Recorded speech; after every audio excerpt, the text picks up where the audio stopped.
दोस्तों ईरान के उद्गम वाली एक ऐसी फसल जो -12 डिग्री सेंटीग्रेड तक के टेम्परेचर को सहन कर सकती है और जिसे एक ही बार लगाकर 15 सालों तक लगातार उत्पादन लिया जा सकता है। और इतना ही नहीं, 1 एकड़ से एक साल में 20 लाख रुपए तक का नेट प्रॉफिट देने की क्षमता रखती है ये क्रॉप। मैं बात कर रहा हूँ लाल सोना कहे जाने वाले अनार की खेती के बारे में। तो आइए जानते हैं कैसे करते हैं अनार की खेती और क्या है इसके प्रॉफिट लॉस का पूरा गणित। अनार की खेती कैसे की जाती है, चलिए शुरू करते हैं। दोस्तों भारत में अनार की खेती में अव्वल राज्य है महाराष्ट्र, जो कि पूरे देश में प्रोड्यूस किए गए अनार का 70% भाग प्रोड्यूस करता है। और इसके अलावा गुजरात, राजस्थान, आंध्र प्रदेश, उत्तर प्रदेश, पंजाब, हरियाणा और कर्नाटक में भी इसकी खेती छोटे पैमानों पर की जाती है। इस फसल के लिए अनुकूल मिट्टी की अगर बात करें तो गहरी दोमट मिट्टी 6.5 से 7.5 इसका पीएच हो बेस्ट है, लेकिन प्रॉपर जल निकासी की व्यवस्था होना ही चाहिए इस फसल के लिए। 5 डिग्री सेंटीग्रेड से 38 डिग्री सेंटीग्रेड तक की टेम्परेचर रेंज में आसानी से ये क्रॉप ली जा सकती है और कभी कभी अगर -12 डिग्री सेंटीग्रेड तक भी टेम्परेचर चले जाए तो भी ये क्रॉप आसानी से सहन कर सकती है। दोस्तों इस फसल की बेस्ट वेराइटीज ये रही स्क्रीन पर और बुआई के लिए सबसे सटीक समय माना जाता है मई का महीना, या फिर आप इधर जनवरी फरवरी में भी इसका प्लांटेशन कर सकते हैं। इस फसल के लिए अनुकूल स्पेसिंग की अगर बात करें तो 12 फीट की लाइन से लाइन की दूरी और 8 फीट की पौधे से पौधे की दूरी हमें लेना चाहिए और इस स्पेसिंग पर 475 पौधे 1 एकड़ में बुआई के लिए लगते हैं। दोस्तों इस फसल के प्लांटेशन के पहले खेत की तैयारी में आपको कोई स्पेशल काम नहीं करना है। गहरी जुताई प्लाऊ से करनी है, डबल रोटावेटर करना है, उसके बाद 6 बाय 6 के गड्ढे लेकर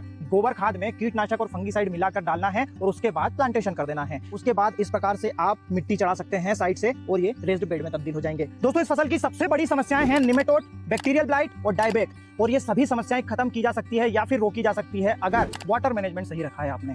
3 दिन के अंतराल पर सिंचाई दें अगर सेंटर में आपने एक ही ड्रिप लगा रखी है। ड्रिपर ऑनलाइन रखें और पौधे से 2 फीट की दूरी पर दोनों साइड ड्रिपर लगाएं, या फिर पौधे के सेंटर में, लेफ्ट में और राइट में 3 ड्रिप लगाएं और एक ड्रिप एक बार चलाएं, उसके 2 दिन बाद अगली ड्रिप और उसके 2 दिन बाद अगली ड्रिप चलाएं। और इस फसल का ताबड़तोड़ उत्पादन लेने के लिए ये फर्टिगेशन शेड्यूल फॉलो करें। दोस्तों अनार की बधाई करना भी बहुत जरूरी है अगर आप अच्छी क्वालिटी और अच्छा प्रोडक्शन चाहते हैं तो। इस प्रकार से डबल बास आपको लगाने हैं 20 फीट की स्पेसिंग पर। 2 mm का ये वायर लेना है और उससे जिन शाखाओं में ज्यादा फ्रूटिंग है, जैसे कि आप यहाँ पर देख रहे हैं, उन्हें इस प्रकार से बांध देना चाहिए ताकि ये डालें झुके नहीं, टूटे नहीं और फल खराब नहीं हो। दोस्तों अगर आप अनार की क्रॉप लगाना चाहते हैं तो आपको शुरुआत में 1.5 लाख रुपए के लगभग का खर्च आएगा और रनिंग कॉस्ट 1.5 से 2 लाख रुपए हर साल की आएगी 1 एकड़ के लिए। और उत्पादन की अगर बात करें तो पहली कटिंग प्लांटेशन के 2 साल बाद आपको मिलेगी। जैसे कि आप यहाँ पर देख रहे हैं, हर पौधा 15 किलो के आसपास का प्रोडक्शन ये दे देता है, मतलब 6 टन के आसपास का प्रोडक्शन मिनिमम ये क्रॉप 1 एकड़ से दे देती है। 100 रुपए केजी के मिनिमम मार्केट रेट से भी देखते हैं तो भी 6 लाख रुपए की क्रॉप होती है। रनिंग कॉस्ट हटाकर 4 लाख रुपए का नेट प्रॉफिट ये क्रॉप आपको देती है और इसकी तीसरी कटिंग जो आएगी उसमें 20 लाख रुपए तक का नेट प्रॉफिट ये आसानी से आपको देकर जाएगी अगर आपका मैनेजमेंट सही है।